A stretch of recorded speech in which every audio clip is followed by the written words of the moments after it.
Draw closer to the midway point of the season. We welcome you, everyone, here tonight to race number 12 of the Rapid Fired Pizza National Series for the first road course stop of the season. Live here in Lexington, Ohio, we're at the Mid-Ohio Sports Car Course. Seth Cole alongside of Sam Dyer. And Sam, this is only the second broadcast we've done here for the Rapid Fire Pizza National Series, so we don't really have an idea of who the road course ringers are here today, but based off what we saw in practice, there's a couple names I think that we're going to be keeping an eye on.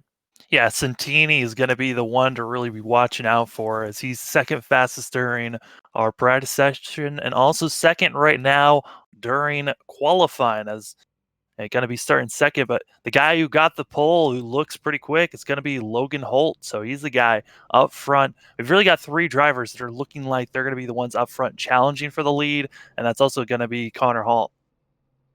Connor Hall out of Junior Motorsports, another driver as well, Penske Racing's driver, the number 12 of Gregory. Roger Gregory was also up there near the top of the leaderboard, but front row is going to be comprised, as you mentioned, Logan Helton on point. Alongside of him, his BJ McLeod Motorsports teammate, three-time winner David Santini. And these were the two that duked it out last week at Charlotte as well. Santini, a three-time winner. Helton, the points leader, got his first win of the season last week at Charlotte Motor Speedway. So it'll be interesting to see if it's these two again that duke it out, or if we've got somebody kind of hanging back there that we haven't really seen the speed they can bring to the table as we have these 57 laps.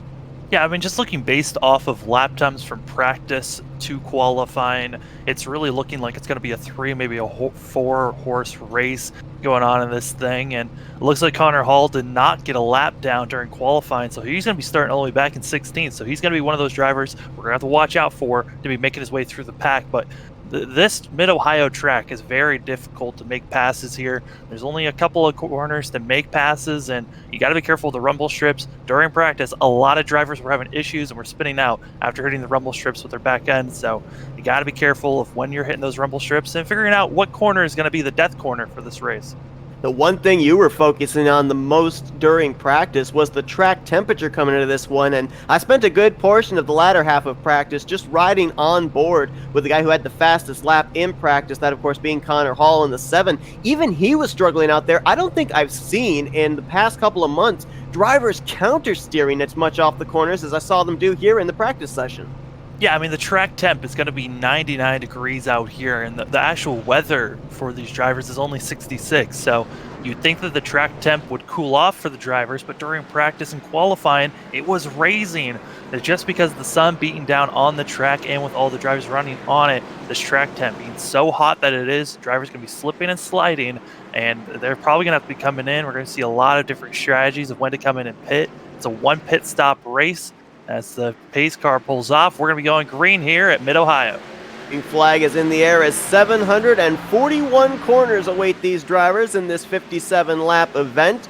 Inside line prevails as into turn 1, it will be Logan Helton leading the way over David Santini. Going to be interesting to watch here as well. You mentioned it's a one-stop race, so with the slipping and sliding around these drivers are going to be doing, obviously we're going to be seeing as far as the fuel window open if drivers decide to short pit. I think really the thing today, though, is going to be all about tire conservation. Yeah, I mean, you got to try to figure out how to save your tires. If you are sliding at all with your machine, it's going to be a struggle. And if you get the tires heated up too much, it's almost impossible to cool them off while running this course. So you got to make sure to conserve your tires. Your fuel window that you're looking for is anywhere from 29 to 35 laps. So that's the window we're looking for when these drivers go into the pit. It's a 57-lap race. It's going to be a long one. We have to wait and see who stands out and stays the strongest mentally while on this course.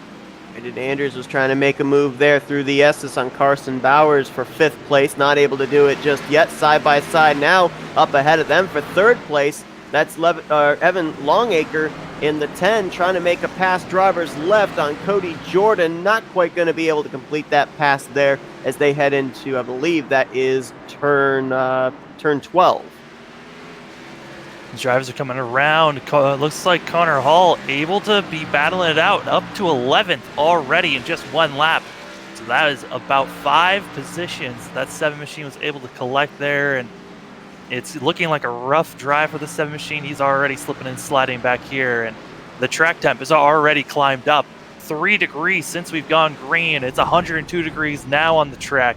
So this track is only going to get hotter from here. You got to be really careful with your tires. Connor Hall making a pass on his Junior Motorsports teammate Jacob Shorba, so move him now up into the top 10, and a little slip up there for Jeffrey Meyer just ahead of him, so he'll move up to the 9th position. Jordan gets a little loose and throws his car into the wall. The 9 machine not looking good. He is spun completely around, losing a ton of positions, and will be dropping all the way to the back with heavy damage on the front end and rear end. As you saw, he was facing the wrong direction, had to wait till that whole line of cars got by him before he could refire up the Plan B sales Chevy Camaro. And as you mentioned, he has dropped all the way back to 17th place. He's got significant damage on the right rear quarter panel as well as to the left front. And even though the road courses are not necessarily aerodynamically dependent, you do not want to have damage because it does affect the way that your car is able to make the corners. Well, with the heavy damage on the front end, that's the main thing that you don't want to see. If you have any front end damage, that means that you have a chance of losing power, and any rear end damage could cause suspension issues. So that 9 machine, we'll have to wait and see if he comes in the pits to get any repairs done. But most of the action going on up front, anywhere from 3rd on back, as everyone's kind of in line. But any mistakes up front can cause a cluster, as our front 2 have just gapped everyone else. We see here as Connor Hall continues to cut his way through the field. He just moved up to 6th, going by Roger Gregory, now trying to close in on another Junior Motorsports teammate in Brandon Andrews. To your point, though, even though he's working his way up to the front, Helton and Santini have gapped themselves from 3rd place on back. So even if Connor Hall can work his way up to 3rd, he's got a lot of distance to make up between himself and the top 2. Yeah, Hall was the fastest during practice, just wasn't able to put down a qualifying lap time, so we couldn't see what he was going to be able to run. But Hall was only a couple of hundredths faster than Santini at the time of practice. And that was when the track was starting to heat up. And talk about heating up, it's gone up 1 degree in that last lap. So the track is still heating up a bit. We'll have to wait and see if it goes up any more, as it looks like it's starting to taper off, not climbing as fast as it was in that first lap. Looking here at the 18 of Tom Drayling, right now in the 11th position. We saw him last week at Charlotte, filling in for Joe Gibbs Racing's Tyler White. Now today in Joe Gibbs Racing entry yet again, filling in the 18 for Tom Laneville. Giving it a good run right now. Last time out at the Charlotte Motor Speedway, he put the 20 car in the 4th position and has been a pretty good fill-in driver, it seems like, for the past 2 weeks. Running very well right now as we got a battle side by side, and it's over going to turn 1. Roger Gregory getting around Brandon Andrews. But I was looking back at the Charlotte statistics from last week. Only 6 drivers led laps in that race. 2 drivers in the double digits as the guys you've got 1st and 2nd right now. 98 laps led by eventual winner and current leader Logan Helton. 38 laps led by David Santini. So BJ McLeod Motorsports has got 2 really good drivers, and they're proving it again here today at Mid-Ohio. Yeah, I mean, from 2nd to 3rd, the gap is up to almost 10 seconds. I mean, up to 9 seconds, I mean. So that is a huge gap from themselves, and from 3rd to 1st, it's almost 10 seconds. So you're kind of starting to see these road course ringers that are feeling very comfortable here at Mid-Ohio, and everyone else that's kind of trying to hold off is Connor Hall, now up to 5th and right on the back bumper of Longacre in 4th. On board here with the 3rd BJ McLeod Motorsports entry of Barry Stevens, as he was closing up the gap between himself and Tom Drayling in a potential battle for 11th. Looks like it's now opened up a little bit there. They've kind of settled themselves in line. Right up ahead of them as well is Jeffrey Meyer in the 38 machine, currently holding down 10th place. As we move back up here to that battle you were talking about, 3rd, 4th, and 5th, and Connor Hall continues to charge. May have gotten a little loose there off turn 13 as he was trying to make a move on Carson Bowers in the 16 car. Carson coming off a very dismal run last week at Charlotte, got involved in an early wreck, fell multiple laps down. He is up here inside the top 5, looking really good in that Colleague Racing entry. Yeah, I mean, if you can get a top 5 finish here at Mid-Ohio, it's a great way to get the middle of the season started and just continue consistency from here. Looks like a whole bunch of cars are jostling in the back, trying to figure out where they're going to be staying put, as it looks like one of the cars, I believe that's the 78, that's been glitching in and out. And he's got Dalton Williamson there in the 61 trying to reel him in. The second entry out of Colleague Racing, carrying the sponsor of the series there on his Chevrolet Camaro, rapid-fired pizza. Right now, Dalton in the 14th position, trying to get around Barry Stevens for that spot. Joshua Gordon in the 93 out of RSS Racing, just up ahead of him as well, currently in the 12th spot. As Connor Hall, while we have the opportunity, I want to actually go inside the cockpit again here and see if we see the exact thing I saw in practice with this car. I want to watch him coming through these corners because you mentioned about the track temp. Now it's very similar to what these drivers were experiencing in practice. And just to show that it's not like they're out there for a Sunday drive. They are fighting every single corner here at Mid-Ohio while also trying to battle amongst themselves. Well, you got to think it's lap 6. Connor Hall started all the way back in 16th. He's been working his way up as fast as he can, and has been getting extremely loose, just trying to get back on the power off these corners. And I think once he gets up to third place of Longacre, he'll be able to make this pass and try to make a move towards our leaders. But just compared to the lap times, Hall is running just as fast as our top two.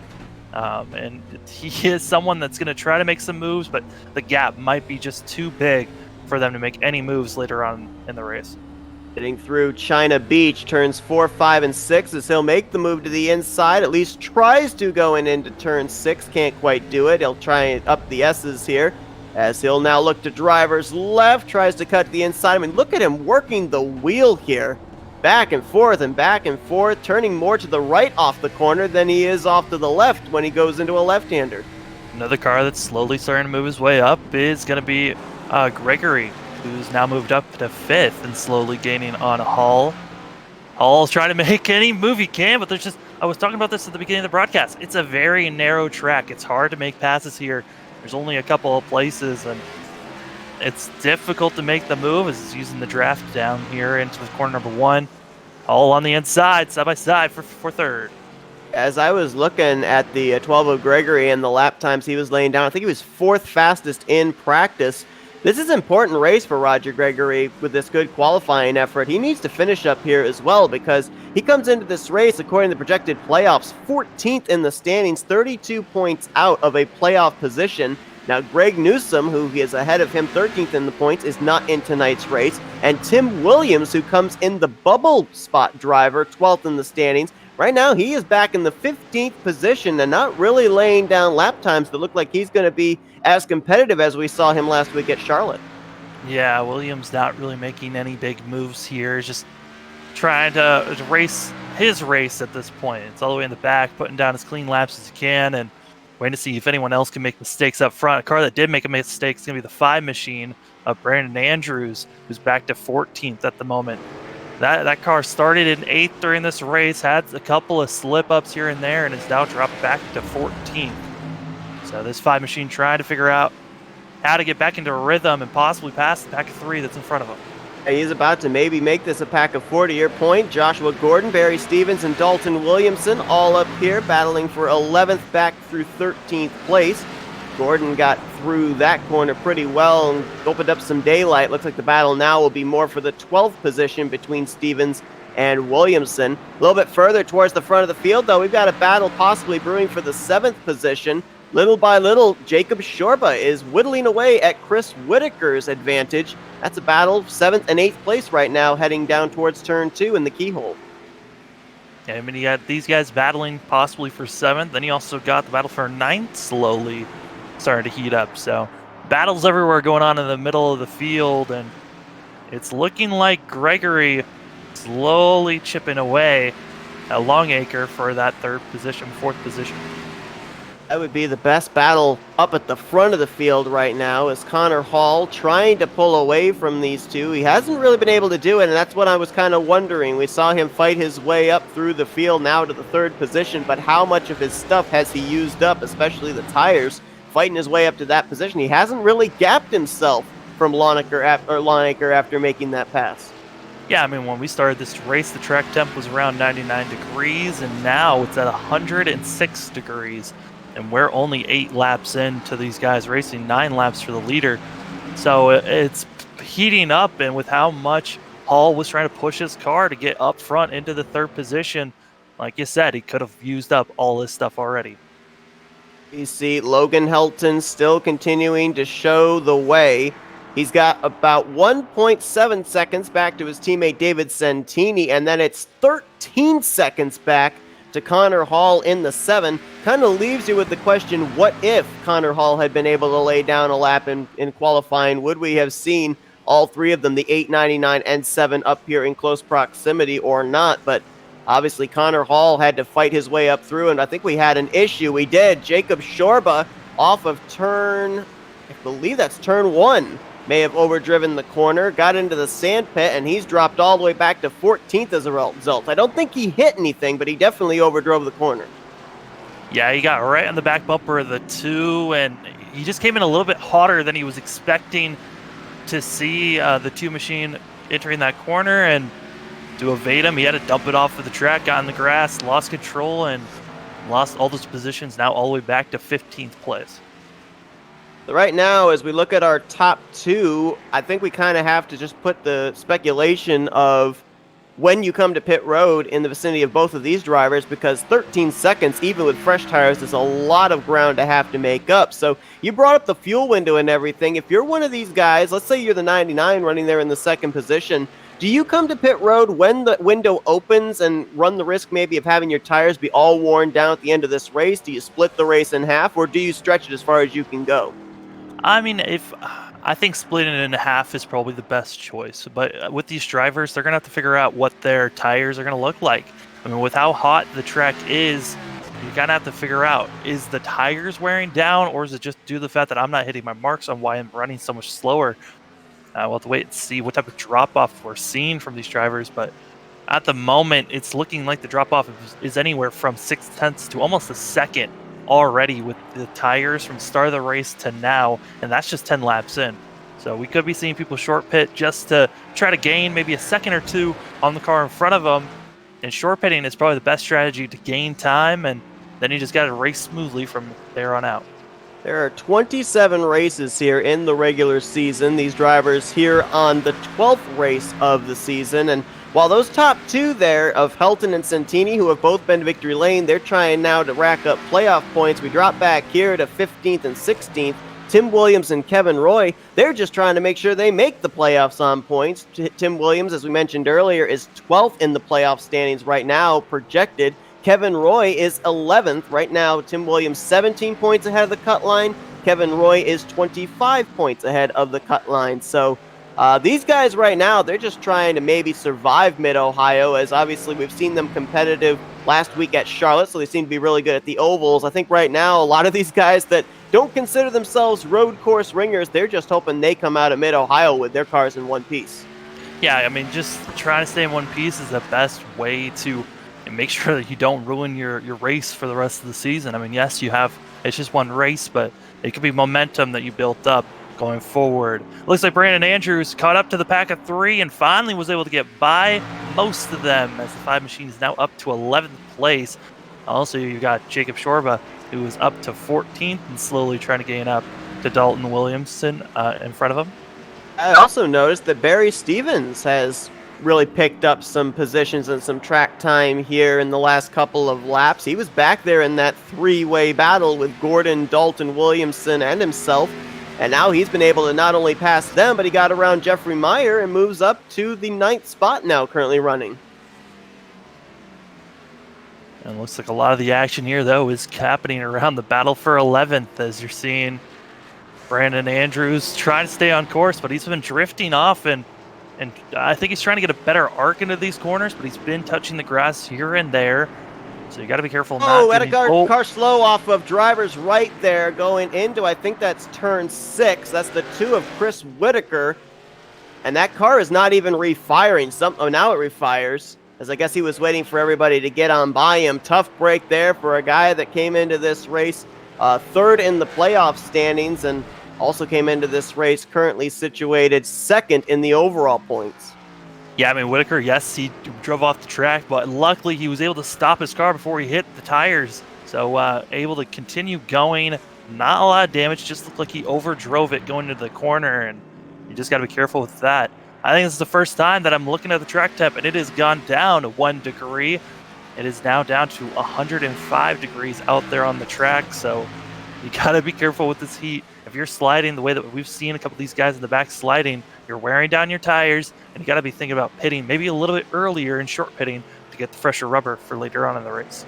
I mean, the good news right now for a couple of drivers that we've seen have incidents so far in this race, Jacob Shorba and just recently Chris Whittaker in the 2, both of them are former winners from this season. Whittaker winning at Talladega and Shorba winning the week after at Dover. So regardless of whether they end up finishing well in this race or not, they've got that win in the bank to be able to make it into the playoffs. The one guy that really has not recovered since his early spin, who really was the only one that when he spun sustained a lot of damage, is that 9 of Cody Jordan. He's still on the lead lap, currently in the 17th position, but you can still see he is struggling out there with all that damage he sustained on the right rear and left front. Yeah, the damage that he has is just way too much, and he's trying to continue driving, but he's at least a second off the pace that he once was driving, so just trying to chug along and wait and see if anyone else has issues that you maybe can pass by. Some of these guys in the back are planning on doing. Barry Stevens, see him right up there, top of the screen, heading down the front straightaway. Just got around Tom Drayling. That's for the 7th spot as we're looking at Jeffrey Meyer in the 38 car out of RSS Racing. He comes into this event the highest in the point standings without a win, currently 4th overall in the standings, and I believe it's 5th in the current playoff projections. Right now, just kind of also riding there for the moment in the 38 car, but he's been solidly working his way up into the top 10 to slide himself into that 9th position right now. Well, that's a fantastic run for that 38 machine. I'm watching this battle that's starting to brew up with Gregory. He's been within a second basically since lap number 4 on Longacre, and he's been chipping away. At one point, it was about 4/10 away, the 12 machine was from the 10, and it just seems like certain points of the track, the middle part of the track goes to Longacre, but everywhere else looks like Gregory's just a little bit faster. Been Longacre, one of 3 Colleague Racing entries in the field here today, and right now the highest running of the team. Carson Bowers back in the 6th position, and Dalton Williamson right now in 13th. Trying to hold off Penske Racing's only entry in the field here today, Roger Gregory in that Jack Links Menards Ford Mustang. Looking at some I'm looking at the lap times, Sam, real quick. Yep. I'm sorry, I didn't mean to cut you off. I was just looking at the lap times, and right now Connor Hall is the 2nd fastest car on track. Logan Helton ran at 127.9. Connor Hall ran a 128.2. David Santini right now in 2nd ran a 128.9. So Connor Hall still has about 10 seconds to make up before he reels in Santini. Does he have enough time, do you think, to get up there and battle for 2nd before we get to the pit stops we're expecting? Well, here's the thing. He has actually been gaining time on Santini. At one point, it was a 13-second gap between himself and 2nd place. It is now down to 9 seconds. So, I mean, not almost 10, a little bit below 10 seconds. So, you're starting to see that Hall is hitting his markers a little bit more consistency. And, you know, if Hall short pits, I think he might be able to gain on Santini just a little bit more. But we're going to have to wait until lap 29 or so, and we're going to see drivers pulling into the pits. That's when we'll start to see pit stops start to happen. I know some of the drivers are saying anywhere from 30 to 34 laps fuel window could go, but 29 laps is the halfway marker, and you know someone's going to take the risk of short pitting to try to gain some time on the drivers around them. So many times we see at the road courses pit strategy come into play, and different drivers with different agendas, and sometimes the agendas that they come into the race with are not necessarily what they execute when the race starts going. They kind of change it up on the fly depending on the circumstances and the drivers around them. As you see the Jeremy Clements Racing entry of Bill Dolph moving out of the way. He is currently 2 laps down to the race leaders. John Jones in the JD Motorsports entry, the 15, currently a lap down as well. One driver that was scheduled to take the green but did not make the start is the Jimmy Means Racing entry of Craig Hawkins. So Hawkins will finish in the 20th position here tonight. Got to give it up to Jacob Shorba. Just moved up to 10th position after his little spin out that he had earlier on in the race. So that one machine up to 10th, and now he's going to be trying to gain time on the 38 in front of him. But he's got 3 seconds between himself and the 38. Right now, Shorba has picked up 6 positions since his spin out. Chris Whittaker, currently back still in the 16th position, has not made up any positions since he had his incident over in turn 6. However, he is starting to reel in Dalton Williamson potentially for the 15th spot, but he's got a little less than 3 seconds to make up before he eventually will get to that college racing entry. Yeah, I mean, Whittaker, luckily, yes, he slid into the grass, but he didn't hit anything, which is the biggest thing. He has 0 damage on that car. It's just that his tires are a little bit cooked up after sliding and continuing to slide. So the 2 machine has a fast car, can run down Williamson, and probably will do it at some point. Just will it be during pit stops or after? Well, Roger Gregory gave it a shot for 4th place. He moved over to driver's left, heading down to turn 2 in the keyhole. Could not make the move, though, around the outside. So now he'll try again another portion of the track, but it definitely looks like the 12 of Gregory is just a little bit faster than Longacre, and he's saying, please get out of my way, because he wants to get up there and try mixing it up with the top 3. Yeah, and our top 3 have already lapped down 3 machines, and they're starting to get closer and closer to some of these packs that are starting to build up of cars that are about within a second or 2 away from one another.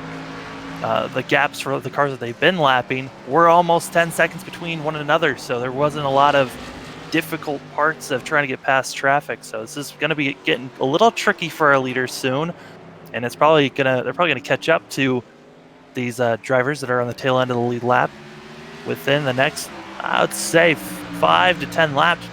So just before we get to pit stops, it looks like we have 1 machine coming into the pits now and just got out of it. That's going to be the 9 machine of Cody Jordan.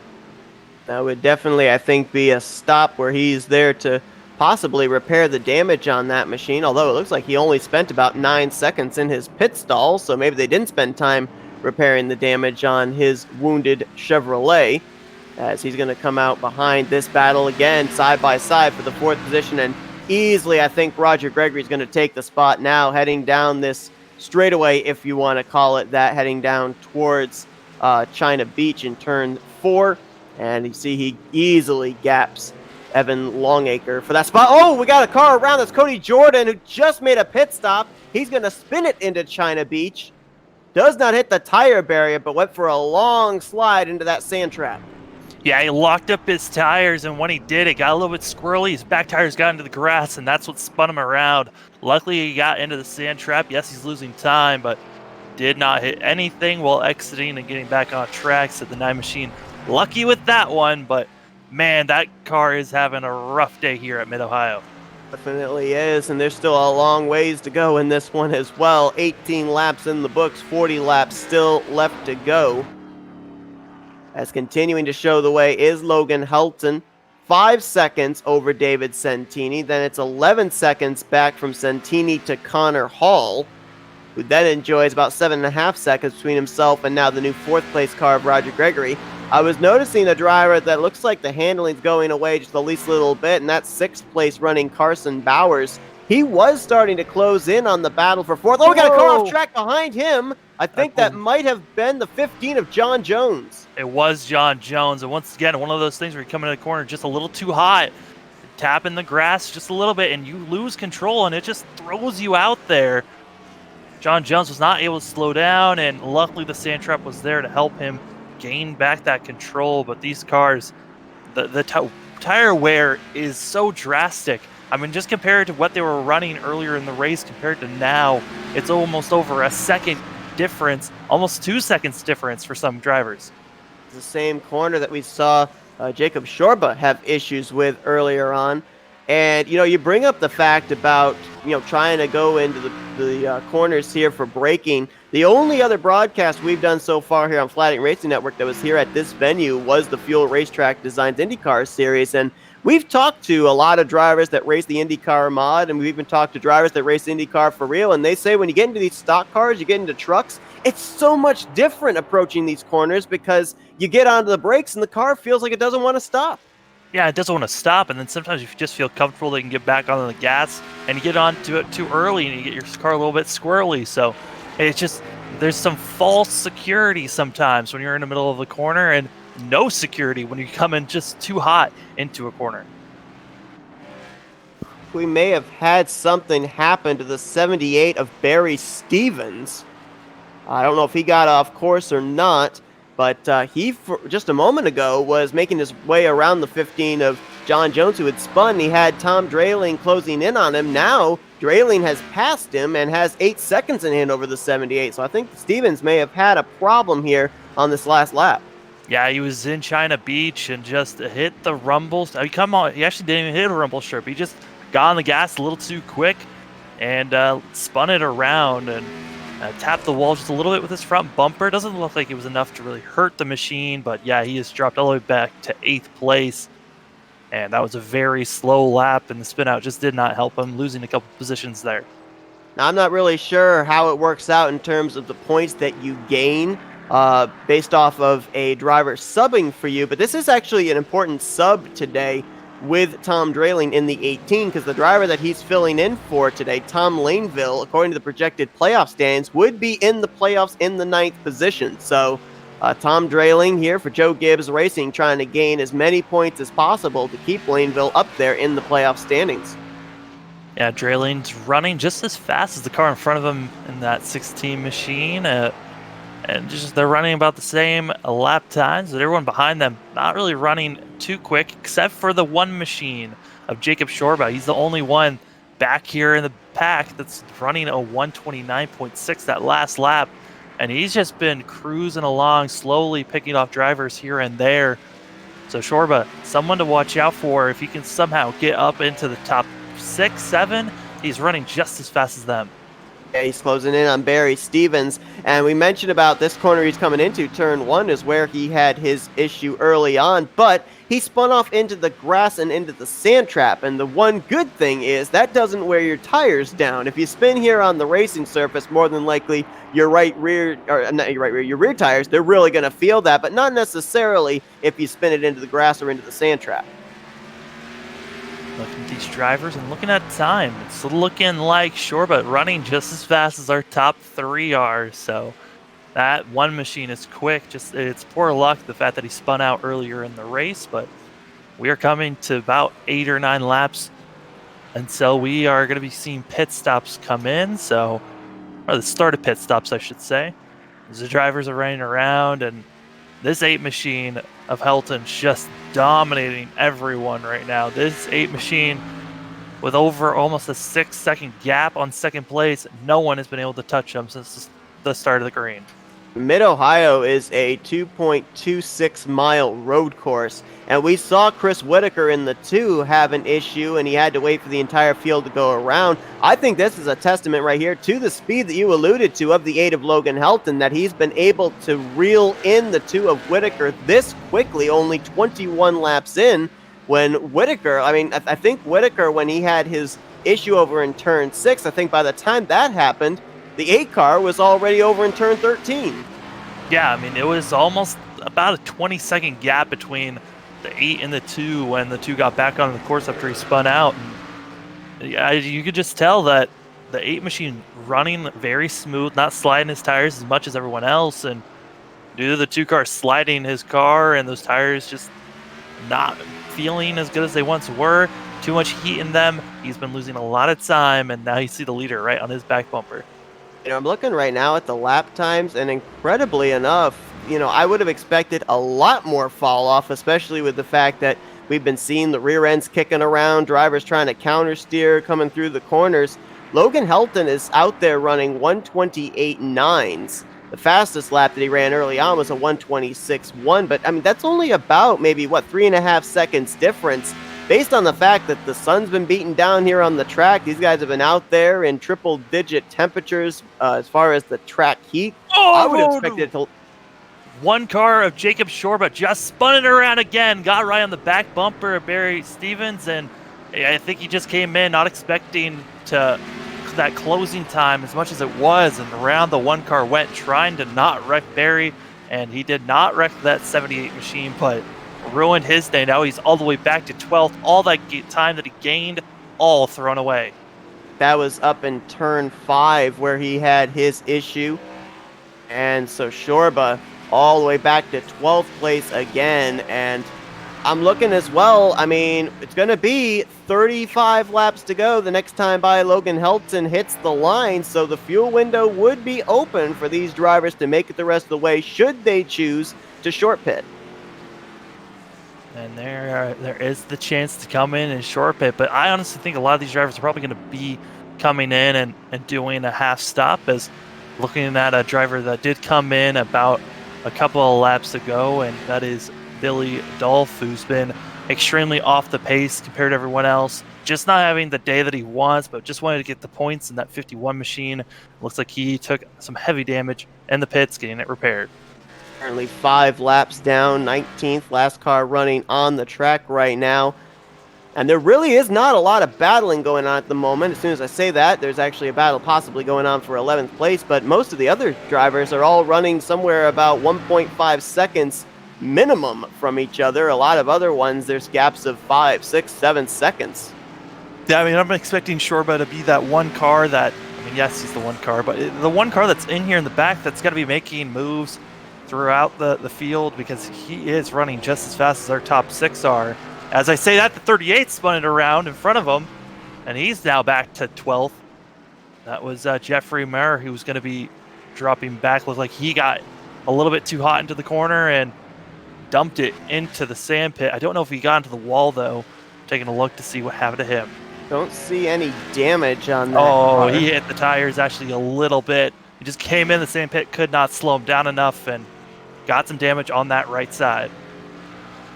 Jeffrey Meyer now drops back to the 12th position, and he was running at the time up in the 10th spot. One guy that I was talking about that didn't look like he really had the speed to be competitive today, I guess he's proven me wrong. He may have been saving his tires or something. Of course, he's been able to capitalize on mistakes of others as well, and that's Tim Williamson, the 19. Last time we talked about him, he was running back in 16th place. He's now up in the top 10 and 9th.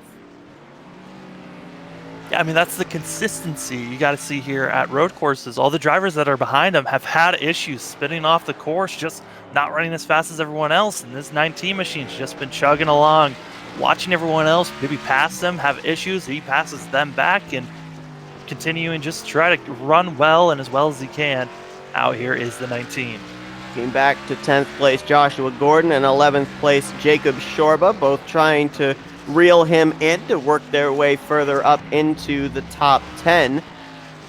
Now, we didn't really talk a lot about him for the last 10 or 15 laps or so, but Connor Hall still in that 3rd position. You talked about maybe somebody trying to jump the gun in short pit. He's right now 11 seconds behind David Santini, about 16 seconds behind Logan Helton.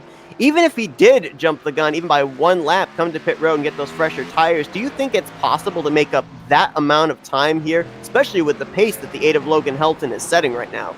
I mean, he's going to have to come in and possibly hope that the drivers in front of him stay out for another 2 to 3 laps, and maybe we can gain some time that way and make it manageable for him to come back. But at this point, it's just too much. There's just not enough time for him to come and rebound.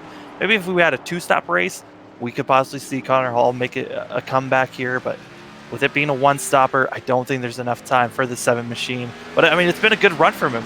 He started back in 16th, had to work his way up from throughout the field to get up to 3rd. So it's not a bad day for the 7 machine, but I know it's not the day that he really wanted to have just because he missed out on qualifying.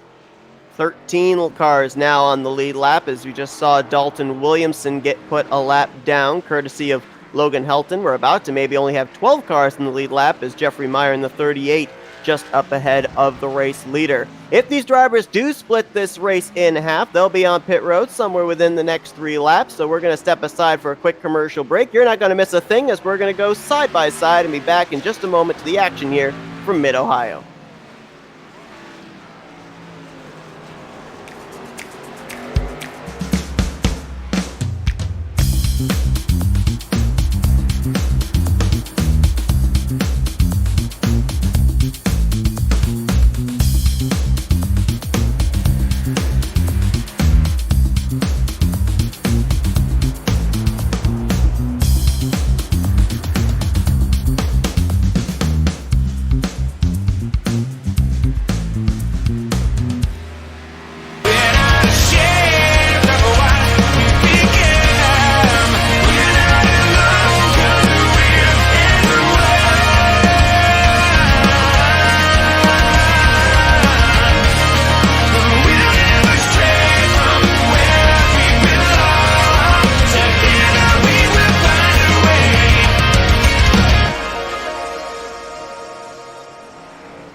back here to race 12 at Mid-Ohio for the Rapid Fired Pizza National Series. And while we were away for that commercial break, you saw it. Boy, right now Mid-Ohio is not being kind to a couple of the junior motorsports cars as Jacob Shorba has gotten involved in a third incident, this time again over at China Beach. Yeah, he got a little bit of issues with the 9 machine, and both of them were running close, trying to enter that corner at the same space and time, and there's no real estate for both of them to be right where they were pitting. And speaking of pitting, Connor Hall has pitted, and now he's out there. You have to wait and see when the cars in front of him are going to come down pits, but that is a lap earlier so far than everyone else. We have to assume that is his only pit stop of the day. They all had to come to pit road somewhere around lap 25 in order to make sure they were going to be able to make it the rest of the way. So Connor Hall has thrown down the gauntlet. We'll see what the BJ McLeod Motorsports cars are going to do of Helton and Santini, who continue to show the way here. Helton still enjoying about a almost 5-second lead back to the 99 of Santini. More importantly, right now, Santini's got 3 wins. Logan Helton trying to become the second multi-time winner on the season and also trying to win back-to-back races. And it looks like Longacre going to be the second car in the top 5 that decides to come into the pits. And, you know, with cars coming into the pits, you got to wait and see how much time with these guys short pitting will they be gaining, and also how much time will they be losing. It looks like the 16 car also into the pits. Exactly. It's kind of weighing the pros and cons because these drivers now have set themselves up for the fresh rubber and the good lap times here at the midway point, and realizing the fact that they more than likely are going to be screaming for grip in the final 5 laps of this race. Yeah, I mean, looking at our leaders compared to comparing their lap times from their best lap time that they ran at the start of the race compared to now, they're almost 3 seconds difference from what they were running before. So you are going to be losing a lot of time. I mean, yes, you're gaining it here on the first couple of laps, but it will equal out at some point. But at the same time, the leaders, once they come in, they might have fresher tires than you, and you might lose all that time that you just gained.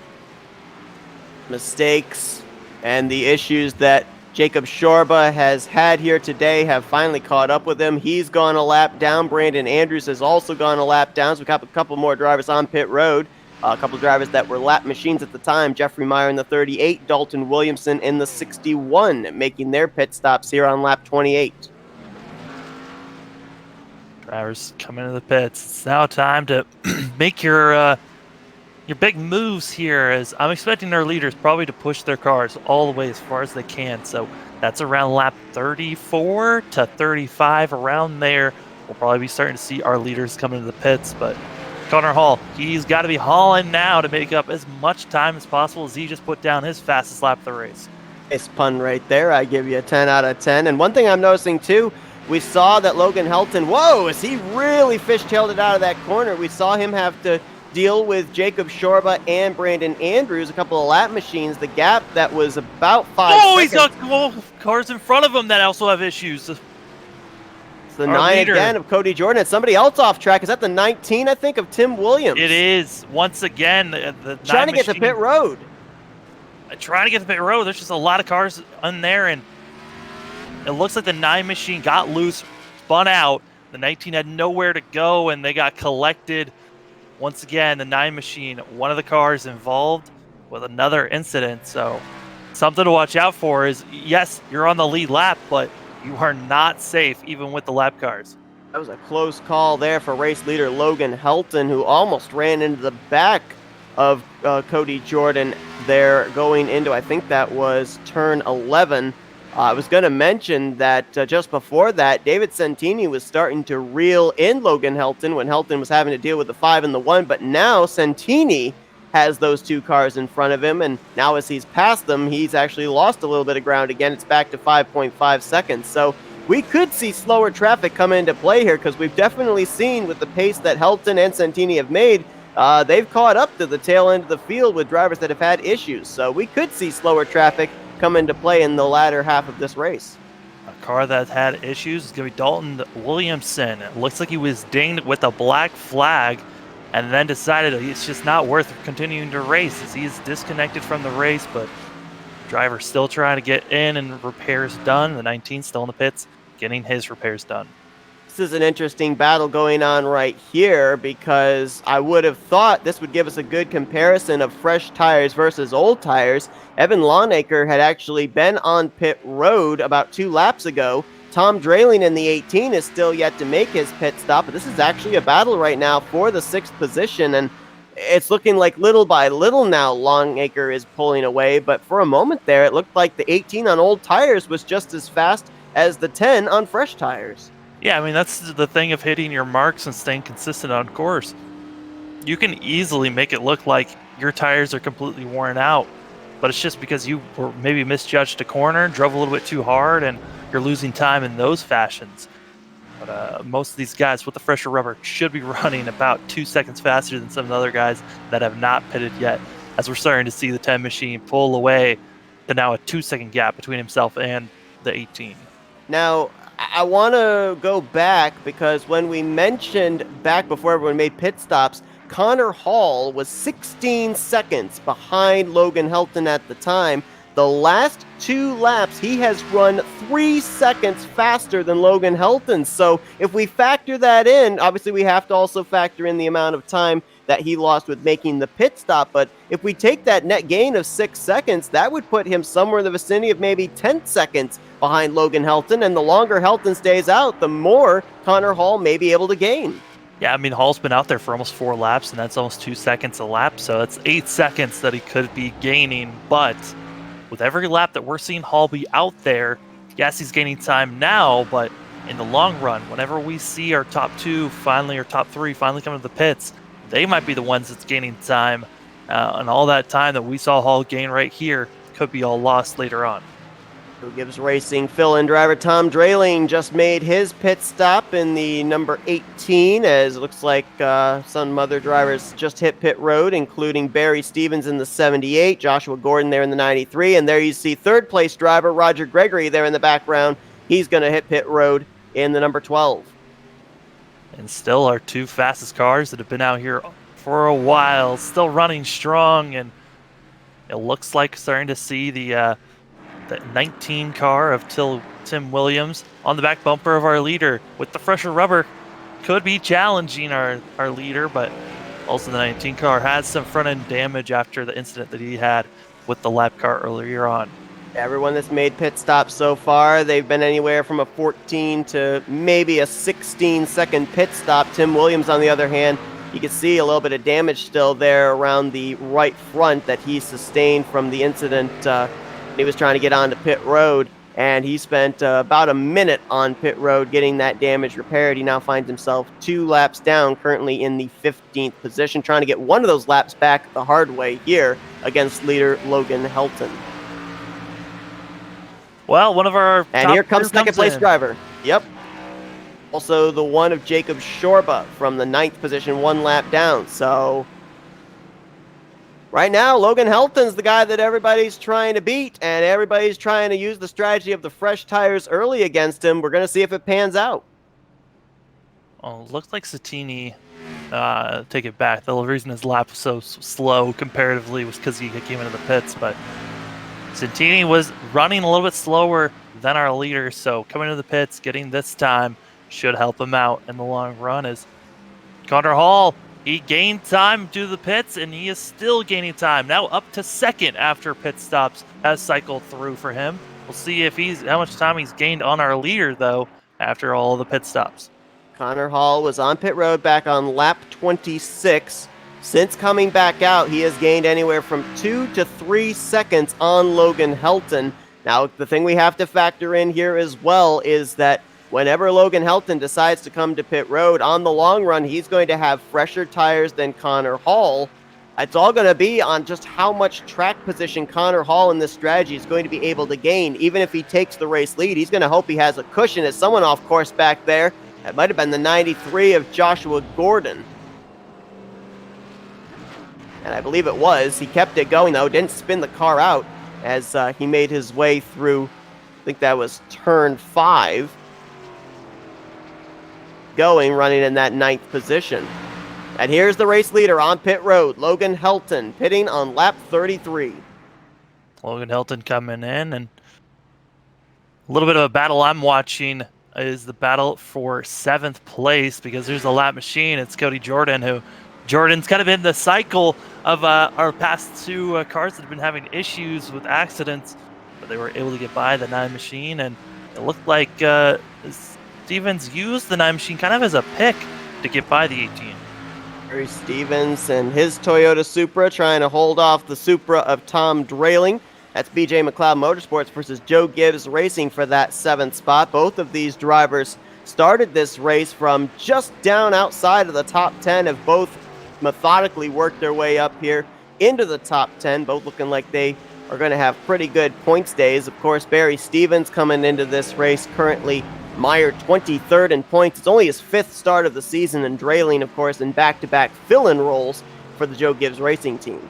Well, Seth, we were wondering, Connor Hall, did he pit too soon? Well, right now, that pit strategy has worked out. He's in the lead, but he's got 2 very hungry drivers that are close to one another, Halton and Santini, right on top of one another, but they are 2 seconds back from our leader, Connor Hall.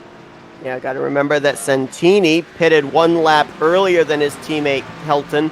Connor Hall right now, though, the gap is quickly shrinking. We know the pace that Logan Helton set in the early stages of this race, the first half of this race. Now he's got 4 fresh Goodyears underneath him, and you can just visibly see as the 7 continues to struggle for grip. He's only been out there for 8 laps, but it's only 0 laps now. Now 1 lap completed on the tires of Helton. Yeah, I mean, Helton, he was running with the freshest rubber that he had, almost a second faster than what Hall is running right now. So there is a huge difference in pace. And, Connor Hall got to lead some laps, but I think that's the only bonus points that he's going to be getting, as he is probably going to get passed by Helton very soon. But it was a good charge for Hall. It's just I don't see how this 8 machine doesn't get by the 7. Yeah, and for Connor Hall as well, the fact that he's able to lead laps, get the bonus points, this is only his 7th start of the season, and we alluded to it early on in this race as well. I mean, Logan Helton, David Santini, that was your front row. They had the track position to start with. Connor Hall had to fight his way up through the field from 16th starting place, so even if he's not able to hold off these 2 Toyota Supras and he finishes in the 3rd position, certainly nothing to be ashamed of here today at Mid-Ohio. But you got to be careful with being on the lead lap. You got lap traffic that you're seeing our leaders get by. That was a very close one with John Jones and also with Helton. I mean, they were very close from colliding. Would have been an awful situation for the 2 of them if that happened. But luckily, everyone got through cleanly, and now the race is back on to get up front for that 8 machine. Yeah, it was Cody Jordan there as well. As a matter of fact, Jordan and John Jones side by side. This is not for position. Jones is currently 3 laps down. Jordan is 2 laps down. So that is not a position battle between those 2, but obviously if one car is faster than the other, the racer mentality, they want to be ahead of that car that's slower. Oh yeah, they really want to try to get up front as fast as possible, trying to get it done, and they were able to. I know that obviously, we've run 35 laps. We're about to complete the 35th lap here.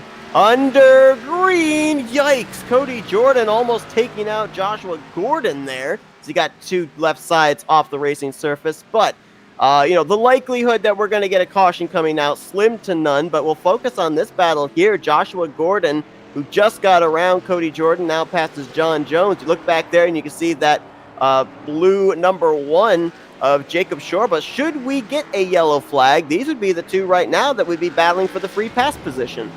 I mean, Jacob Shorba, like I stated earlier, one of the faster cars out here. I mean, he has been putting down some pretty nice lap times, and he was running very well, but with the heavy damage that he's been sustaining and all the spin outs, it's been kind of rough for this 1 machine, but somehow he's up in the top 10. That's a good rebound for the 1 machine. I think these 2 drivers here would be battling for the race lead. How hard they're racing each other. Oh my goodness, John Jones going to go off course there as Cody Jordan didn't give him a whole lot of room, and now the 15 recovers back on track. Meanwhile, we go back up here to the front, and what was 16 seconds separating the top 3 before the pit stops is now 1.2 seconds from Hall to Helton to Santini. And, with Hall holding up Helton as much as he can, it's actually helping Santini get back into this. If Santini can run cleanly, he was not able to get off the corner, but blocking out, happening up front for the lead. And, Helton just destroying all the cones that were right there, but still running on course. Our leaders getting really hot, trying to block one another and trying to get up front is the 8 machine. And right now, this is all that Connor Hall can do is mirror drive and try and take away the line from Helton, because we know that Helton's going to be faster, not only just in terms of the speed and the pace he has shown in this race, but the fact that he has 7-lap fresher tires to work with. Right now, Connor Hall just trying to do everything he can to keep that 8 machine in his rearview mirror, but at some point, maybe not yet, but when we get down into the single-digit laps remaining, push is going to come to shove, and Helton's going to say enough and probably move that 7 car out of the way if he doesn't pass him prior to that. Well, here's the thing. Connor Hall, I've been watching him for most of this race, and he's been locking up his tires here and there.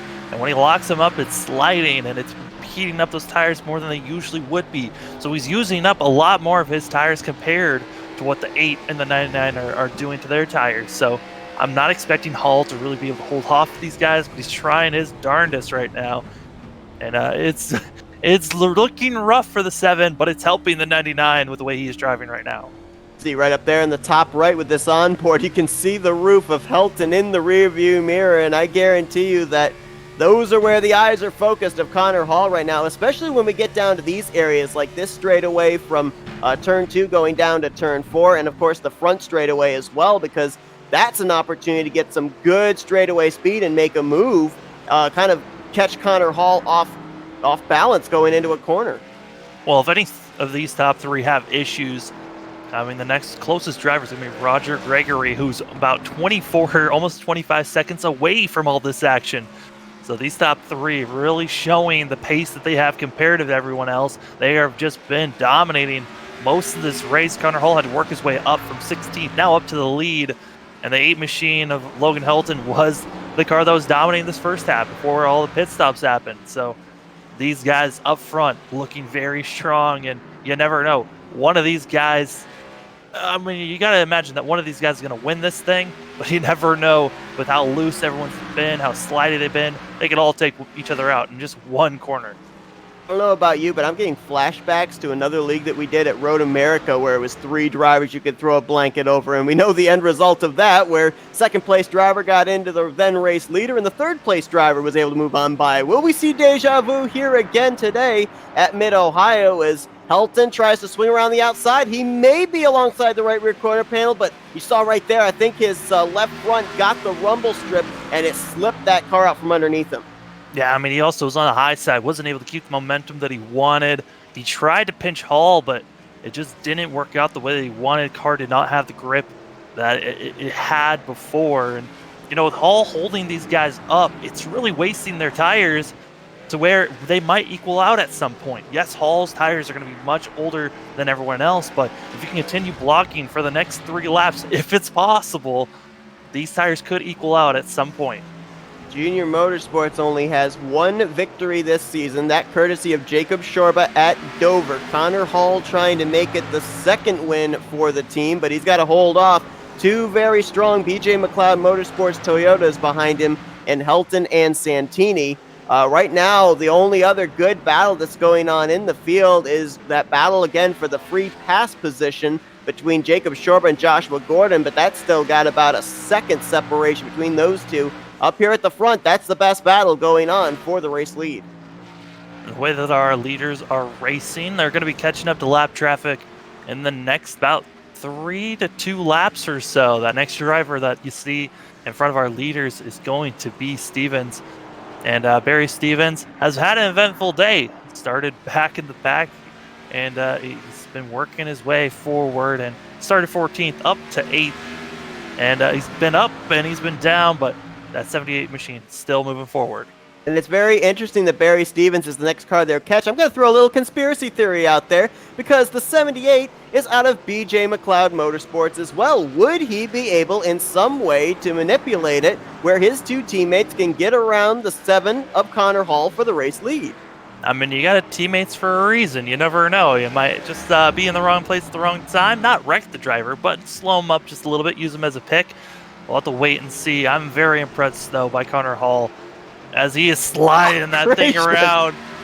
But I'm impressed that he's been able to hold off the 8 machine for as long as he has. He's been running every single defensive line that you can, not allowing the 8 to have any real chance. He had a couple of shots about a lap or two ago, but just hasn't had the same opportunities with the fresh tires that he once had. It looks like all that good rubber has been thrown to the side. Definitely credit to Connor Hall, but I also want to give some credit to Logan Helton as well, because we know he's got the fresher tires, and we know there have been a couple of times he's been able to get alongside or to the back bumper where he could force the issue. He's been very patient right now. Just I think right at the moment, his mentality is wait until the 7 makes a mistake and then capitalize on it, because I think he doesn't want to wreck the 7 for the race lead. At this point in time, I think he's willing to administer patience because there's still 18 laps to go. There's still a long ways in this one. I think the thing he's more worried about, though, the longer he's held up behind the 7, the more chance his teammate Santini has to maybe wrestle the lead away from him when we get to the closing stages of this race. I mean, out of the 3 cars, Santini is the one that's just here watching this amazing show. He's trying to stay close, but not close enough if there's an accident that he'll get caught up. As the 99 just waiting to see what's going to happen. And I think he's the one driver that could be saving his tires by the way that he is running this course. You're seeing the A of Helton just pushing it as hard as he can, trying to gain as much speed and any advantage as he can. And Hall's doing the exact same. And it just looks like Santini's just there just on a Sunday cruise behind these guys, even though they're sliding around. Something that we brought up earlier in the race was track temp. We started at 99 degrees. It is 107 degrees out. Almost. I mean, that's 8 degrees up, and these tires have been slipping and sliding, and the damage is kind of being seen as Hall is still sliding all over the place. Yeah, that last lap there as they come to the line, I saw the 7 slide about 4 times, the 8 slid about 2 times, but to your point, the most stable car on the track right now is the 9 of Santini. I didn't see that car step on him once on that lap. No, he's kind of just waiting, and here we are, side by side, going to corner number 2, and Helton's not on the place he wants to be, but he was getting close in the corner panel. We'll have to wait and see if he's going to dip it down here in the next couple of corners, because he looks like his patience is running very thin now. I mean, you saw him make that same move earlier through the keyhole, and he ended up getting off onto that rumble strip, that yellow rumble strip. We got to remember, too, that rumble strip is painted. Oh, my goodness, Connor Hall nearly lost it right there heading through turn 4. But we saw with that rumble strip there, that's a painted rumble strip. Obviously, with the sun coming down on the rubber that's laid there, that's like an ice skating rink for the tire when it hits it. Yeah, I mean, the yellow rumble strip, which is painted, that is probably the most deadly thing out here on the track for these drivers. If you hit that wrong, your car is going to spin around. You're going to have zero control. We saw it a lot during practice. I haven't seen it that much here during the race, but you know, if you try to push your car just too much, get on the throttle a little bit too hard on that little strip, you could be spinning your car around. As Santini that last lap, he was almost thinking about making the pass for second, but decides otherwise. And not only are these drivers starting to reel in the 78 of Barry Stevens, but the first car they'll have to deal with now, Stevens just got around the 15 of John Jones, and they're going to catch him when they get up here to turn 2. This is going to be a tough area for the 15 to try and have to get out of the way of these top 3. And Hall's going to be going to the inside. Side-by-side action for second as you've seen Santini make the pass possibly. They're still side-by-side, but Hall wanting to see that action. Stay side-by-side. Use up your tires. I need a little bit of a break here. Just use up your stuff as they're still side-by-side for second. I think right now Connor Hall does not want to have Santini in the second spot because, to your point, he may have been saving. He is going to move into second place, though, ahead of Logan Helton. So now, new challenger for the 7 on his back bumper. How is Santini going to deal with the Chevrolet ahead of him? Well, now you got Hall and everyone else back here. Our top 3 have 2 more lap machines they have to get by. Have to wait and see when they're able to close up onto Stevens and also on the 18 machine of Drellin, and these guys, they are running as hard as they can, but once again, Hall stepping out, getting a little bit loose, getting on the gas just a little bit too hard, and yes, he's still got the lead, but man, every single time he wiggles that car around, it's using up his tires a little bit more. Want to give a little bit of a shout out here as we're heading to 15 laps to go on just drivers that have kept their noses clean here today and look like they're going to be leaving Mid-Ohio with good runs. Roger Gregory right now in the 4th spot. Evan Longacre currently in 5th place. For Longacre, this is huge for him because he came into this race 5th in the point standing, 2nd highest of drivers that did not have a win this season. So he's doing a great job. Carson Bowers, after the struggles he had last week, at Charlotte, he's up there in the 6th position. And Tom Drayling, what a great job he's done as a fill-in driver for Joe Gibbs Racing the last 2 weeks. A top 5 run last week for the 20 machine, and right now in 7th position, currently just barely on the lead lap. You see him just ahead of the leaders there, currently in the 7th position. Well, right now with our leaders, it's getting interesting because we got the leaders trying to lap down these drivers that are on the end of the lead pack, and like you stated, the 78 teammates for 2nd and 3rd, and he is not making it easy as Santini goes a little bit wide. Trying to keep the 7 car slowed down a bit. His teammates have a shot to maybe get up here, and they got Tom Drayling there as well. I don't think Drayling's got any alliances. Whoa! I think, was there contact or did the 78 just get loose? Yeah, he just got a little bit loose there off the corner. The car stepped out, but he's still getting a little bit squirrely. It looks like the 18 went off course. Drayling gonna lose it there right in front of the leader, so they'll get by him, and you can see right there, yep, 70. I wondered if they caught him, if the 78 was gonna move out of the way of his teammates. You see right there, he's out of the way through turn 13. Gonna let them have a shot back up there at the 7. So he didn't wreck him, to your point, but he definitely did the best he could, talking about Barry Stevens, to hold up that Junior Motorsports Chevrolet of Connor Hall and give his 2 teammates, Santini and Helton, a shot at taking the lead, possibly the win. I mean, he tried, but honestly, I don't think it was enough work. If anything, it could have hurt these guys. As the gap is now only 7/10, but before that, it was less than 7/10. It was almost a half-second gap between 1st and 2nd, and now the draft down these straightaways is helping our 2nd place. So you got to give it up to our 2nd place and 3rd place runners. But man, Connor Hall, what a race for him! Oh no, the 7 goes off course. And he's going to lose his lead and drop back to 3rd. It wasn't even either Santini or Helton moving him out of the way. It was a mistake going into turn 4 that could be costing Connor Hall this victory. Connor Hall's been using up all of his stuff, and it just looked like he had no grip. The car did not want to stop, and it just drifted his car off into the grass, and they'll be losing first. And now the teammates, half-second difference between themselves. And we'll have to wait and see. Will these teammates, who's going to get the win here today? And obviously this is not over either. Both of these drivers have a win this season. Santini's 3rd in points. Helton's the points leader. They're now just going out for playoff points. Santini trying to get his 4th win on the year. Helton trying to get back-to-back victories for his 2nd win of the season. If these 2 end up getting together, Connor Hall is within striking distance. And I was going to bring up the point just before Hall had that mistake over in turn 4. He's been out there now for 19 laps. Santini 13 and 12 for Helton. Would that have been the point where, in your opinion, the tires had all evened out?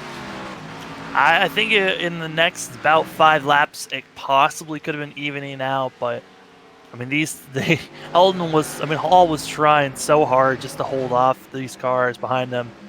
And Santini's been just running so smooth and trying to save his tires. I think he was put in the best situation, even with coming here to almost 10 laps to go. Santini really set himself up for the best scenario here at the end. A bunch of drivers all running in close proximity to each other here, but all on different laps. Carson Bowers right now on the lead lap in 6th. Behind him, you've got the 38 of Jeffrey Meyer.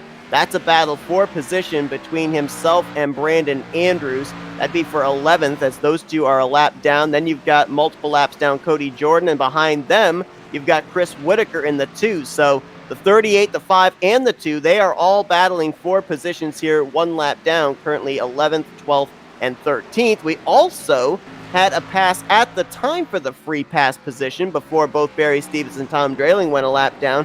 Jacob Shorba has been able to work his way now up to 9th. He got by Joshua Gordon about 6 laps ago. So just looking at the lap times comparatively from these cars that are in this big cluster of different laps, they are a lap down, different positions they're in. Oh, I think we had a wreck. Dead. Oh. Brandon Andrews hard into the wall there. That was coming, I believe, out of turn 3, heading down to turn 4. He keeps it going. That was such an odd place to lose his car. I think that's just a mental lapse, possibly. It was during our fast corner. Another spinner. We got wrecks, multiple cars. I believe Tim Williams, Cody Jordan, and Chris Whittaker all got into each other going through turn 5. Cody Jordan involved, but it looked like it happened way earlier than that. As they were evading the 5 machine. And then Cody Jordan just dumps his car off, goes off course, as well as the 19. And when the 9 came back up, he got involved with the 2, and the 4 also hit the 2. And that was a 4-car accident. Almost, I mean, if you combine with the 5 machine, that was a 5 cars that just had issues on the straightaway. You mentioned the 4. There he is, Kevin Roy. You can see the front end damage that he sustained on the Flex Seal Chevrolet out of JD Motorsports right now. Last car running 1 lap down in the 12th position, and right behind him, here come the race leaders, Dave Santini and Logan Helton. Well, I was about to say, that huge cluster of cars, our leaders could be catching up to them within the next 3 to 5 laps, but with all of them wrecking out in just one fell swoop, now there's just 1 lap car, and that's the 4 machine that our leaders will have to deal with. And that is a wild scenario, and you know, I got to give it to the 9 car. He's just been having a rough day, been involved in almost every accident that's happened so far. And he is still running. 16th place is where Cody Jordan currently is scored. He is, according to the scoring, about 2.5 minutes ahead of John Jones. So I don't think the 15 is going to catch that 9 machine here for that 16th spot, even though we do still have 11 laps to go. You see there Kevin Roy moving out of the way of the 2 race leaders. And, you know, right now, obviously we have to go back to when Santini was able to make the move on Helton when they were trying to make their way through traffic. I'm trying to remember which car it was that they had caught up to. I want to say it might have been the 93 of Joshua Gordon when the 99 made the pass then for second on Helton. But if we want to go even further back right now, when we were talking about Helton and the issues he's been having on corner exit, Santini came to pit road 1 lap sooner than Logan Helton did. That time that he gained was what brought him to the back bumper of the 8 car when the pit stop cycles finished. Yeah, we had 1 lap difference, and that helped so much on just gaining all that time. And you know, really looking back, I mean, he had a faster pit stop. He entered faster through the pit lane, and so just racing a little bit more aggressive in the pit roads, trying to gain as much time, and then on track, having the fresher rubber really helped this 99 machine out. But more so, it's the fact that he's been running so smooth. He hasn't been stepping out, sliding his tires. He's just been trying to run as consistent as possible. As you see the 8 car, every once in a while exiting a corner, he'll just get sideways, getting on the throttle just a little bit too hard. And that's what's kicking the 8 car out and wasting precious tire rubber that could be giving him time to gain up on the 99. Well, these drivers are out here for the first time at a road course this season at race 12. However, in the next 12 races, they'll be at 3 more road courses. The Indianapolis road course, Road America, and Watkins Glen. Road America, Watkins Glen going to be back-to-back weeks. We mentioned top of the program, with this being the first road course race this season, we really didn't know who the road course ringers were. I think we're getting a pretty clear idea here today of some of the guys we're going to be watching when we eventually get to the second road course stop of the Indianapolis road course. Yeah, honestly, our top 3, they really showed off with their pacing and a little bit of strategy that was involved. I mean, Connor Hall had to pit early to gain all that time, did so, and was up front for a little bit. Thought he could keep it up for a little bit longer, but just a little mental lapse. And then you got Helton and Santini. I mean, those guys are quick on ovals as well as road courses we're starting to see here.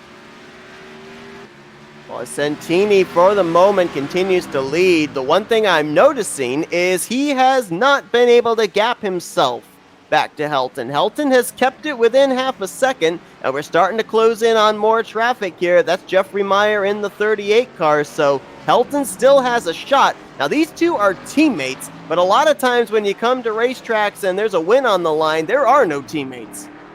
Yeah, and I mean, these guys both have multiple wins, so it's like, hey, might as well try to go out here and just see what we got, trying to challenge everyone as they're trying to get by the 38 machine. It made it kind of a little bit difficult for our leaders there, and putting the 38 machine now 2 laps down.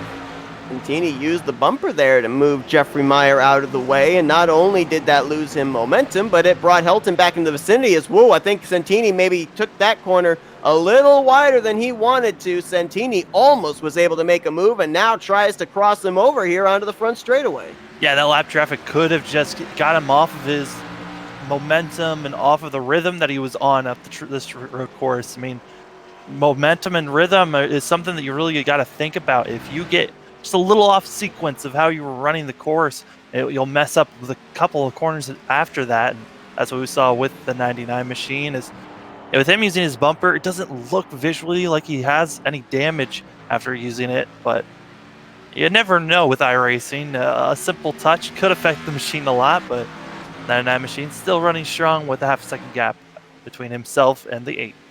Santini and Helton look like the two that are going to settle it out here in the closing stages of this race, as it'll be 7 laps to go next time by. We're going to step aside for one last commercial break, a word from our sponsors. Again, you won't miss anything here in this battle for the race lead with less than 10 to go at Mid-Ohio as we go side by side.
For the finishing laps here at Mid-Ohio, race 12 of the Rapid Fired Pizza National Series. And I don't know what it is, Sam, but it seems like as soon as we go to commercial break, everything starts to happen. Junior Motorsports, not a fan of that commercial break for sure.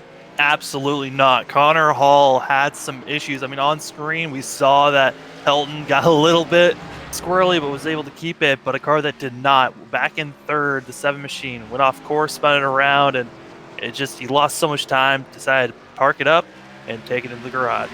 And also his teammate Cody Jordan, who's had multiple issues here tonight, is also retired from the race.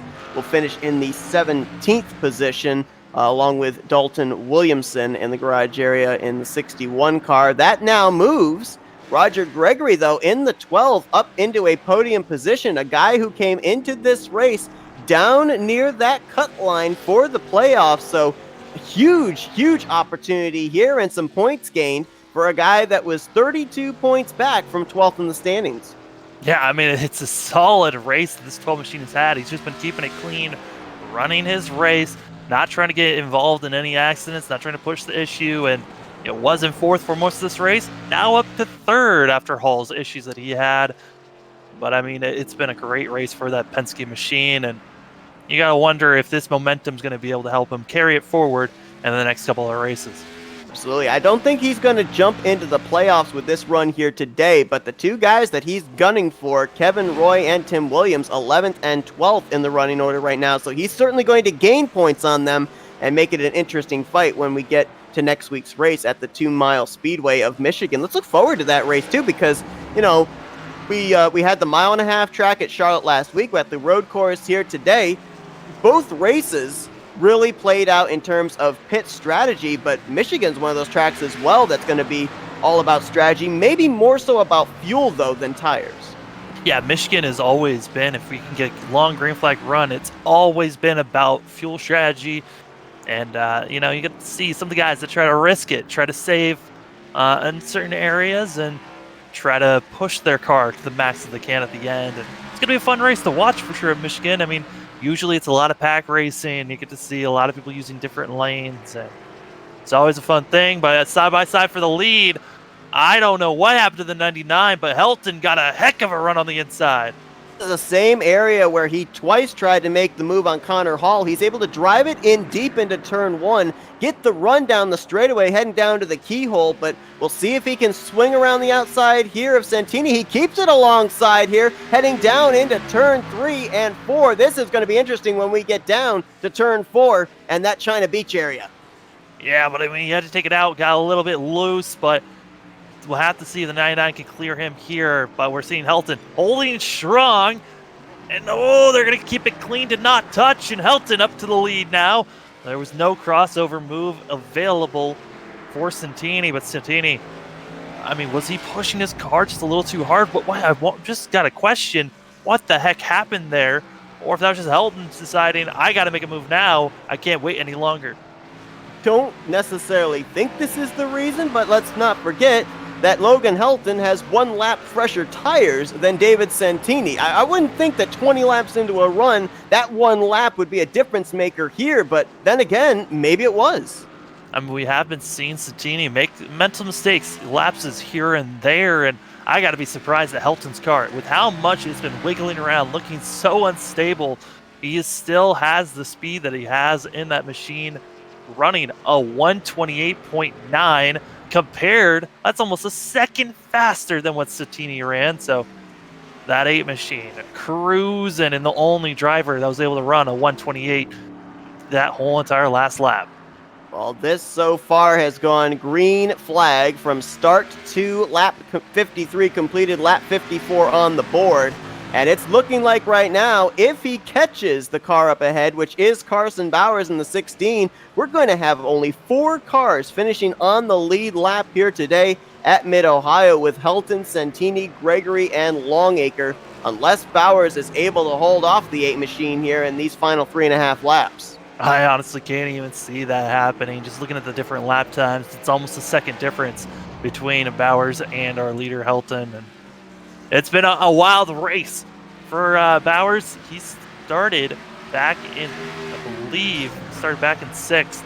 And as he's letting everyone go on by for our leaders, he's now moved up 1 position to 5th. And this just been a top 5 run for this 16 machine. And just trying to stay consistent and clean. And one of those clean cars we were talking about that's just been up here in the top 6.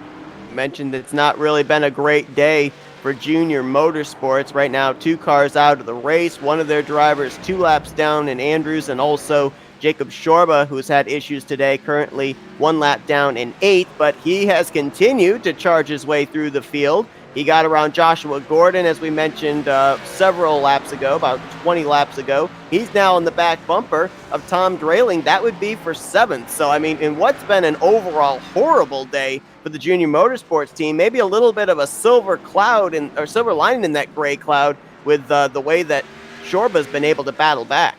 Yeah, I mean, he's spun out, 2 or 3 times this race, and he's just been coming back every single time, getting up to the top 8, 7, and then they'll have an issue. But coming to the end of this race, he's trying to get up and get past the 18 machine, and side-by-side action coming into turn number 2.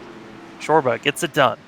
Also got a battle that's for position taking place for the 12th spot. That's where Tim Williams, the bubble driver, if you will, for the playoffs, trying to hold off Chris Whittaker, who is up there 2nd in the point standings coming into this race. Those two have run into issues today. Currently both 2 laps down, but trying to see who's going to finish it out in the 12th position here with 3 laps to go. Yeah, it was almost turned into a 3-horse race, but the 5 machine of Brandon Andrews had some issues about a lap ago, spun it around, and he was almost about 3 seconds back from these guys, now almost 20 seconds back. I was looking up there at the interval between the top 2. What was about a second has now been closed down to half a second. So Santini's not done yet. Little wiggle there, as I think that Helton got his right sides on that rumble strip. We talked about how slick that is. He lost some momentum, and Santini is back there within striking distance. 2 laps to go at Mid-Ohio. Santini would have been gaining a lot more time, but he as well got a little bit squirrely off of turn number 1. So these guys trying to get in as much traction and speed as they can and getting on the throttle just a little bit early as we're seeing these jars. They don't feel stable anymore. All the rubber they once had is gone, and they're just trying to run with everything they've got. And Santini trying to get within a half a second to maybe dive his car down into turn number 1 or into turn number 2. But watch the braking zone of both drivers. They're going into turn 4. Santini drove it in a lot deeper. Looks like it's Helton that's able to get the better corner exit, and that's why he's been able to open up the distance now to about 3.5, 4 car lengths between himself and Santini as he's heading up here through the S's, trying to see that white flag, and he'd love to be able to keep the gap as it is right now between himself and his teammate. Yeah, I mean, Santini's trying everything he can, but with the way he's overdriving, it's just not working out. It's coming around the corner, white flag in the air, and Helton's just looking strong as Santini's car is just struggling to get off the corners now. Last week at Charlotte, BJ McLeod Motorsports teammates started on the front row. It was Santini the pole sitter that week with Helton to the outside. This week, Helton got the pole and Santini was to the outside. It's really been these two drivers all race long. You had Connor Hall in the mix there, but an issue for him late in this race has taken him out of the running, and it's these two weeks in a row that are going to settle it out for the checkered flag. But it looks like Helton may be winning the battle for the second straight week. I mean, Helton's in the lead now, but we have seen mental lapses from some of these drivers, and you never know. You might just touch the grass just a little bit, and that could ruin a fantastic run.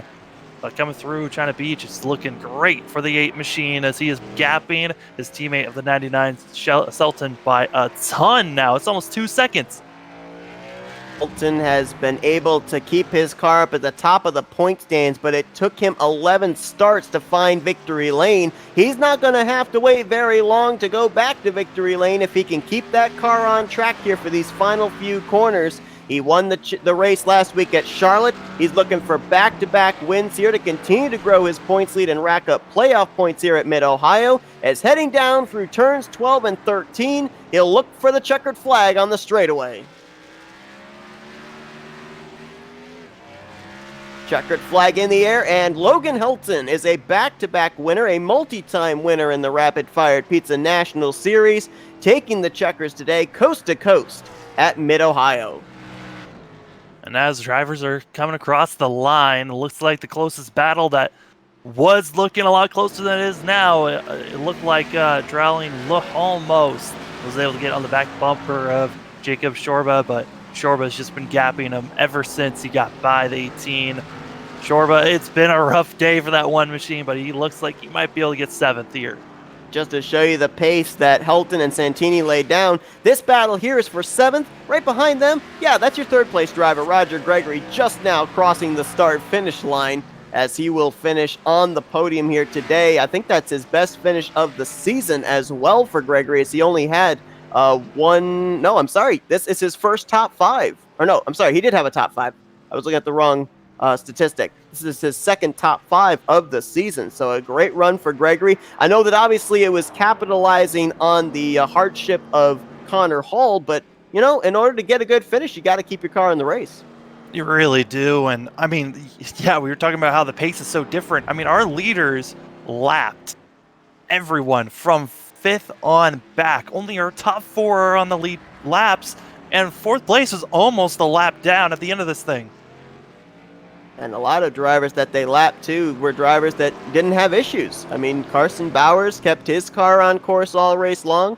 Barry Stevens, I think he may have slowed up for something, but I don't think he ever spun out. So, you know, these were guys that were out there running their own pace and everything and still managed to get lapped at a 2.66 mile road course. You saw there the congratulatory bump from Santini to Logan Helton, who now brings it down to the flag stand just out of turn 13, and he'll get ready to burn it down here in front of the Mid-Ohio fans. And as he does so, we'll take a look here at the full finishing results from this race. And to your point, you know, all the drivers from 5th on down lapped, but some great runs here today, not only for Roger Gregory, but also Evan Longacre as well. Kept his car up in the top 5 really all race long. Yeah, I mean, Barry Stevens, another guy who really had a decent run. I mean, he was battling back. He started all the way back at 14th, finishing 6th this race, so a great run for that 78 machine. And I think that if we had not had Connor Hall retire out of the race, it would have been a tough battle between him and Jacob Shorba to pick maybe the hard charger of the race. Shorba had to battle back from 3 different incidents to finish up in the 7th position, and a great run here today for, as we mentioned, an overall dismal day for the Junior Motorsports team. And how about Tom Draling? I think we're going to call him maybe the Rapid Fire Pizza National Series super sub, because he's been able to get top 10s in the last 2 starts, filling in for drivers out of Joe Gibbs Racing. Yeah, I mean, being a sub and able to show off like this, it really gives teams the idea of, hey, maybe he should be a full-time racer. But Tom Draling doing a great job out here. Joshua Gordon is trying to make his way up into the playoffs through points, a top 10 run today in 9th, and Jeffrey Meyer, who comes into this race 4th in the overall standings, going to survive here today, 2 laps down at Mid-Ohio, but still brings it home with a top 10 as we look at the rest of the finishing results here with Kevin Roy, Chris Whittaker, Tim Williams 11th, 12th, 13th, Brandon Andrews in 14th, John Jones in 15th, and he was the last driver to finish this race on track as 57 laps here at Mid-Ohio saw the departures of Connor Hall, Cody Jordan, Dalton Williamson, Bill Dolph, and Craig Hawkins. So let's see if we can get word with our top 3 finishers here this evening from Mid-Ohio, and we're going to kick things off with our 3rd place finisher out of Penske Racing, that being Roger Gregory, the only driver from Penske Racing here tonight participating at Mid-Ohio. And I mean, Roger, first off, I just want to ask you, from a driver's standpoint of view, what was it like out there? Because we saw drivers fishtailing out of the corners, having to countersteer the race cars, slipping and sliding for 57 laps. You guys must be exhausted. Yeah, it was very loose. You get into a run, you maybe have grip for about 5 laps, and then you got to really start watching it. It'll get around on you really easily.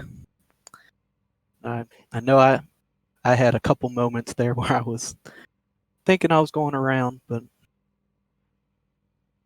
this is the first time this season that you guys have been at a road course on the schedule, and obviously with the track conditions and everything today. And I want to look at the position you were in points coming into this race. If we look at the projected playoff points, you were 14th in the standings, 32 points out of a playoff spot. Coming into a race like this, is it a mentality of I'm going to go out there and be competitive, or I'm just going to try and survive here today? Well, I kind of knew coming in today that nobody was going to be able to touch the top 2. Logan and Dave, they were just on a completely different level today. So, I mean, kind of when you're, because I was kind of in a bubble between 2nd and 4th. So that was my mentality, was just kind of trying to make it to the end, not lose it coming to the line. Yeah, I mean, Roger, we knew at the start everyone was going to be at the closest they were going to be, and with how loose the car was feeling for you guys, how was the start of this race when everyone was so close to one another? Yeah, the start, it was kind of, because this is such a narrow track and it's so hard to pass normally. And then on our start, when everybody is bunched together just trying to get a feel for their car, it's kind of, you just kind of have to settle in for a little bit and let the field kind of spread out before you can start making moves. We mentioned that you were the only Penske Racing driver to be in tonight's event. You know, a lot of drivers out there with teammates, either one teammate or multiple teammates, being able to kind of feed off information. Being a single driver here this evening, would there have been a point where you would have liked to have gotten some information of what other drivers were feeling, or was it easier for you just having your own agenda? It was kind of good just having to worry about my own race, but I'd say the only time I was really like needing some information was pit strategy, because I really had no idea when to come in, and I knew that there were some guys who were trying to pit early, and then there were guys who were trying to pit late, so I just tried to fit in somewhere in between, and it worked for the most part. I mean, Roger, obviously tonight, your best finish of the season so far with a third place run up there on the podium. A great run for you. This is certainly going to keep you up there in the hunt for one of those playoff positions. We're not even halfway through the season, so maybe a little bit early to start speculating about that, but we're going to let you do some shout outs now. No, I just want to thank everybody who puts this league on, Thank Rapid Fire Pizza. I know they've been around for a while, so Jacob Shorba, he has a lot of work to put this league on, so. That's Roger Greg. Oh, sorry. Didn't mean to cut you off there. No, I was done. All right, well, that's Roger Gregory. He brings it home third place here tonight at the Mid-Ohio Sports Course. Congrats on a great run, and looking forward to seeing what you're able to do when we head next week to the 2 Mile Speedway of Michigan. Yep, thank you guys. Last week, it was a 1-2 finish for BJ McLeod Motorsports with Logan Helton over David Santini. So back-to-back runner-up finishes here in the last 2 weeks for the driver of the 99. And we have David Santini here with us. And David, I want to go back because, maybe there was a factor we didn't see, but you came to pit road 1 lap earlier than your teammate. Was it that 1 lap fresher tires that made the difference at the end? I really feel like it was. I told him I was pitting. And he kind of asked me, he goes, "Are you really pitting?" And I said, "Oh, I don't know." And I wanted to see if I could just mess with him. He ended up staying out, and I think it ended up working for him there. So congrats to him. I'm not really sure they'd allow you to have a bowl of popcorn in your car, but you got a front row seat of that battle between your teammate there, Helton, and the 7 of Connor Hall. It kind of looked like you were just riding, waiting to see what happened. Was that the case? Yes, it was. I was trying to save a little bit and hope that they would battle it out and wear out the tires a little bit. Kind of worked until the very last few laps there with Logan. So. Yeah, David. I mean, we were seeing from up here. I mean, your cars were so loose, just getting off the corners constantly, and also with you guys lapping so many cars. How was it getting by lap traffic? Because it seemed like they were just as loose as you guys were. Yeah, it was actually a little scary because whenever you get up to them, they'd say, "Okay, go inside." But till it was really happening with as loose as everybody was, it was kind of scary, especially because a lot of this track's really technical. And these things just, I don't know, they're big, heavy cars, and they just don't drive it the best. So it gets pretty scary when you're close side by side in some of them turns. Obviously, we saw just about everybody in the field, as Sam alluded to, having that loose condition off of the corners. Was there anything as a driver that you're able to do to kind of counter something like that, make an adjustment to make sure you don't have that loose sensation? I mean, I guess you could have made a couple adjustments, but I didn't want it too tight at the same time, but yeah, it was pretty loose. I mean, you just had to kind of try to save tires, not to burn your rear tires up too bad. But I mean, no matter what, there really wasn't much you could do. It was just going to get loose. Well, obviously, David, 3-time winner this season. The momentum continues on for you with back-to-back runner-up finishes. You put on a great performance today, almost pulled out the victory, but still top 5 run yet again for you this week. And we're going to let you do some shout-outs now. Yeah, thanks a lot, man. I appreciate it. Of course, you guys for doing the broadcast, Rapid Fire Pizza, Jones Racing Setup, Shorba's Racing Graphics, FSN Customs, and Abiding Love Memorial Urns, as well as Bearing for being on the car this weekend, to my teammates Logan and Barry, and congrats to Logan on the win. All right, that's David Santini, brings it home second place here tonight at the Mid-Ohio Road Course. Congrats on a great run. We look forward to talking to you next week at Michigan. Thanks, man. And now down in Victory Lane is where we'll find his teammate, Logan Helton. Mentioned the fact that it took him 11 starts this season to find Victory Lane. Only took him 1 more start to find Victory Lane for a second time. And Logan, I mean, boy, it was a dogfight from start to finish, though. You had a pretty good gap in the early portions, but then you had not only your teammate in the 99, but also that 7 you had to deal with there after the green flag pit stop cycled around. Whenever the green flag pit stop cycled around, I wasn't expecting Connor in the number 7 to have pitted that early and get that undercut on us. I knew there might be someone to do it, but I just wasn't expecting him out of all people to do it. And I knew that whenever David, my teammate, pitted behind me, I knew if I went one more lap, I have a pretty okay gap. I can maybe stay in front of them and have that one lap fresher tires for the end if it came down to it, and it seems like it did. Yeah, I think that there were maybe 5 drivers in the field that did not spin or get off course at some point in time. With the setup as loose as it was there any point you were kind of wondering, oh man, I hope that I don't end up spinning out, especially when you were up there in the race lead? Yeah, that last lap, David was making jokes with me. Coming into the first few corners, he's like, "Oh, don't spin," just like trying to make me self-conscious about it, and it was all just to be funny. And but yeah, that in the keyhole, I felt it get a little sideways, and I got nervous for like a split second. Yeah, I mean, Logan, with all the looseness of the track, we also saw looseness with the lap cars, and you guys interacted with so many lap cars. How was it getting by some of this lap traffic for you? Most of them were really respectful and getting out of the way, telling us where to pass them. Some of them were a little more stubborn, or some of them were just kind of wanting to try and fight for the lead lap. But at the end, nothing crazy really happened with the lap cars. Just it was what I was expecting coming into this race. I knew there was going to be a lot of lap cars, and I knew that some of them weren't going to get out of the way, and some of them were. Well, I mean, obviously, Logan, back-to-back wins now. You're continuing to rack up the playoff points as we head towards the midway point of this regular season. So with all this momentum, what is your outlook heading into a 2-mile track, a track that usually is a fuel strategy type race like Michigan? Yeah, just like you said, with the momentum, I'm not getting overconfident, but I'm starting to feel like I know what I'm doing more. I don't know if that makes sense, but it's just a yeah. I'm like after tonight and after Charlotte, like I'm like so pumped to get to the next race. It's a I really like racing in this league, and it's cool to know that I'm getting some wins and really nice finishes. Absolutely. A lot of momentum heading into Michigan for you now with back-to-back victories. You continue to lead the points as well.